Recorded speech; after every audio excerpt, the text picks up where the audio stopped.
All right, welcome to The Explainer. Today, we're diving into a really wild story. It's about a Vietnamese company that's making some pretty extraordinary claims.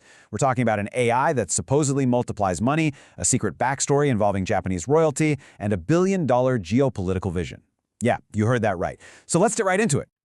Okay, first up, let's dive right into their most sensational claim, a money-making AI.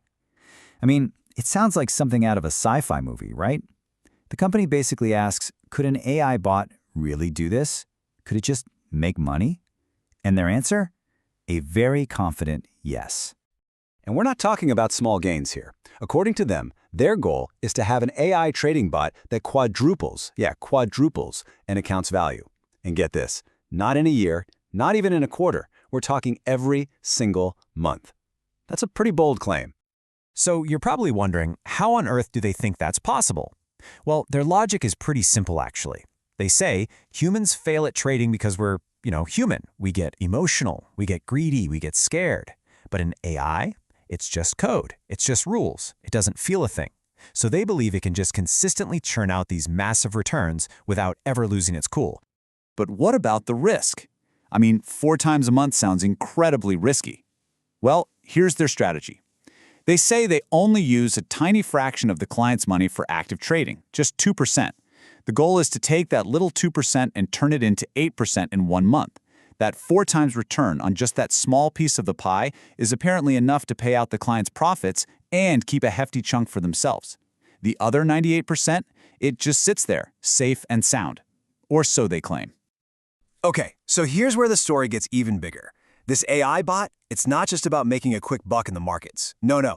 It's supposed to be the engine for a much, much grander plan. We're talking a vision that's tied up in national and even geopolitical ambitions. So what's the magic number? $1 billion. That's their revenue target by March of next year, $1 billion. And why that number specifically? Well, according to them, it's all about legitimacy. They say they need that level of revenue to justify a massive flow of cash they expect to come from Japan into Vietnam. Without it, they're worried those huge transfers would look suspicious. Like they could be flagged for money laundering. And this is really the core of their big picture thinking. They frame their whole company as a crucial piece of a geopolitical puzzle. They're positioning themselves to be the channel for Japanese investment into Vietnam, funding things like high-tech agriculture and training skilled workers. It's all in service of this bigger national mission, a classic Vietnamese ideal, Dân Giàu Nước Mạnh, which means when the people are rich, the nation is strong. And to top it all off, they even call themselves an unofficial company of the Communist Party. So, yeah, the stakes are pretty high. Okay, so a plan this ambitious has to have an origin story, right? Where did all this come from? Well, according to the speaker, the whole thing started decades ago over in Japan, and it involves some, let's just say, very high-level connections. Let's take a look at the timeline to see how this all supposedly fits together. This timeline really lays out their entire narrative, doesn't it? It all kicks off back in 1979. Their Japanese parent company, Akihi, is founded, supposedly by the Japanese royal family for, and I quote, tax optimization. Pretty interesting start.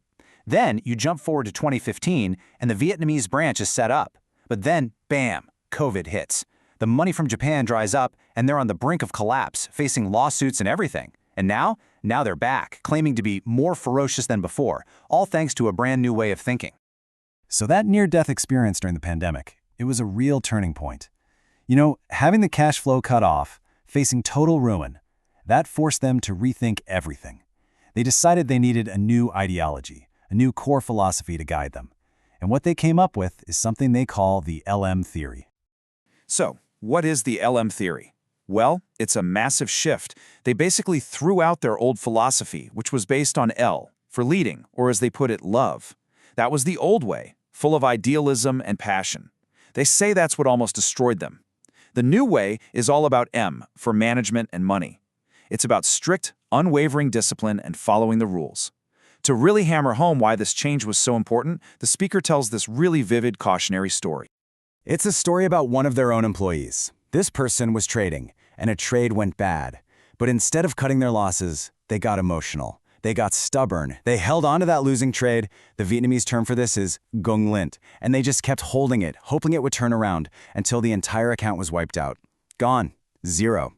For the company, this story is the ultimate proof that human emotion is the enemy and that their old love philosophy was a disaster. And out of that failure came a new, incredibly harsh rule. And this rule becomes their new mantra. Their one unbreakable commandment. Not setting the stop-loss order is death. That's it. It's the absolute core of their new, disciplined mindset. And it's not just for trading. They apply this way of thinking to their whole business. For them, it's simple. Discipline is survival. Breaking the rules, well, that's death. All right, so we've got the money-making AI, the grand geopolitical vision, this hardcore ideology. How does it all come together for the average person? Well, this is where we get to the products they actually offer. This is how they say people can get involved and become part of this whole grand project. The investment pathway they lay out is pretty unique. It's basically a three-step process. First, when a client invests, part of that money goes to buy a life insurance policy in the client's name. They say this is to protect the original investment, the principal. Then, whatever's left over is what the company uses for its operations, including that AI trading we talked about, to generate the returns. They even have a clever name for this system. They call themselves the insurance for insurance companies. This whole structure is pitched as the concrete way for you to invest in their vision. So when you put it all together, what do you get? It's a really potent mix, isn't it? You've got high-tech finance with this AI, you've got this massive geopolitical ambition, a secret origin story, and this super strict, almost military-like ideology. It's quite a story, and it really leaves us with one big, unavoidable question.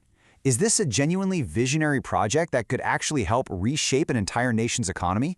Or is it just a massive, high-stakes gamble built on a foundation of some truly extraordinary claims? I'll leave that one for you to decide.